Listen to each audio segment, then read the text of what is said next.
প্রিয় ষষ্ঠ শ্রেণীর শিক্ষার্থীরা, শুভেচ্ছা নিও।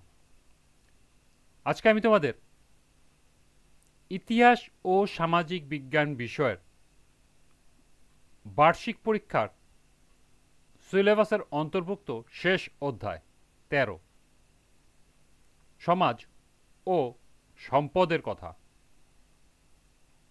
এর ১৬৩ পৃষ্ঠার কাজ সমাধান করে দেব। প্রথমে বলবো, যারা আমার চ্যানেলটি সাবস্ক্রাইব করো নাই তারা আমার চ্যানেলটি সাবস্ক্রাইব করবে এবং আমার সাথে থাকবে। তাহলে চলো আমরা ক্লাস শুরু করি।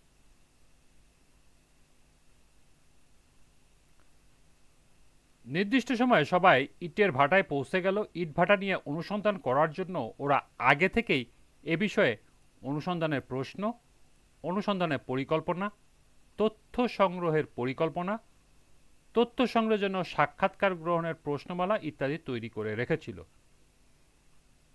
এ কাজে তারা বিজ্ঞানের চোখ দিয়ে চারপাশ দেখি অধ্যায়ের সহযোগিতা নিয়েছিল। অনুসন্ধানের প্রশ্ন: আমাদের চারপাশে যে সকল জিনিস দেখি সেগুলো কোথায় ও কিভাবে তৈরি করা হয় এবং পরিবেশের সঙ্গে এগুলোর সম্পর্ক কেমন? তথ্য সংগ্রহ, পর্যবেক্ষণ ও সাক্ষাৎকার: কারখানায় কিভাবে বিভিন্ন জিনিস তৈরি করা হয় এবং পরিবেশের উপর এর প্রভাব অনুসন্ধানের কিছু প্রশ্ন তৈরি করলো। চলো আমরাও কারখানায় কিভাবে বিভিন্ন জিনিস তৈরি হয় এবং পরিবেশের উপর এর প্রভাব অনুসন্ধানের জন্য কিছু প্রশ্ন তৈরি করি। অর্থাৎ কারখানায় একটি পণ্য বা একটি দ্রব্য বা বিভিন্ন জিনিস কিভাবে তৈরি হয় এবং এই জিনিস তৈরি করতে পরিবেশের উপর কি প্রভাব পড়ে সে বিষয়ে একটি অনুসন্ধান পরিচালনা করা হবে। সেই অনুসন্ধান পরিচালনা করার জন্য প্রশ্নমালা তৈরি করতে হবে। এটি হচ্ছে এখানকার কাজ। তো চলো এখন আমরা এ কাজের সমাধান দেখে নিই।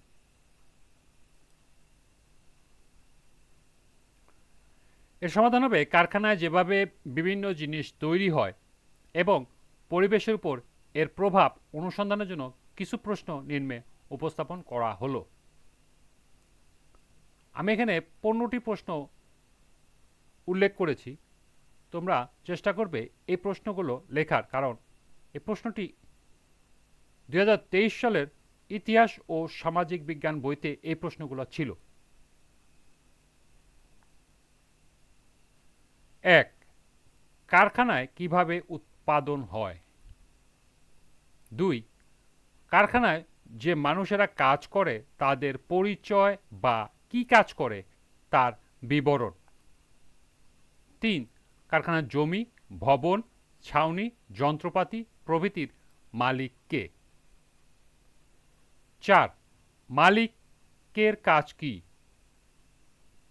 ৫.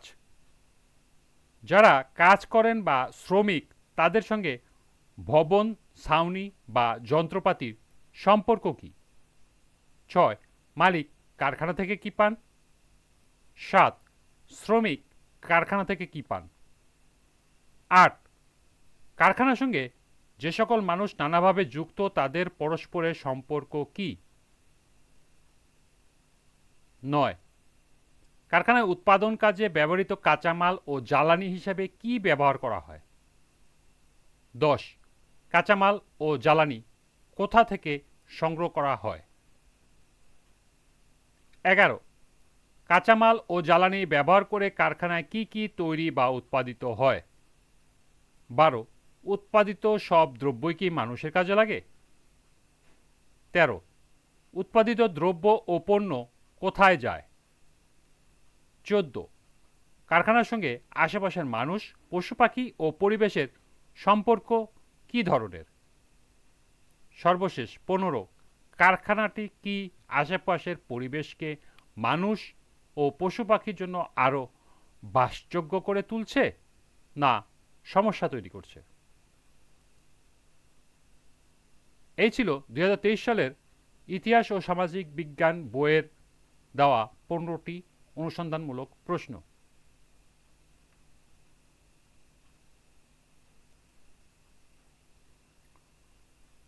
আজকের ক্লাসটি এ পর্যন্তই। পরবর্তী ক্লাসে 164 পৃষ্ঠার কাজ সমাধান করে দেব। সবাইকে আবারও বলছি, যারা আমার চ্যানেলটি সাবস্ক্রাইব করো না তারা আমার চ্যানেলটি সাবস্ক্রাইব করবে এবং আমার সাথে থাকবে। সবাইকে পরবর্তী ক্লাস দেখার আমন্ত্রণ জানিয়ে আজকের মতো আমি এখানে বিদায় নিচ্ছি। আল্লাহ হাফেজ।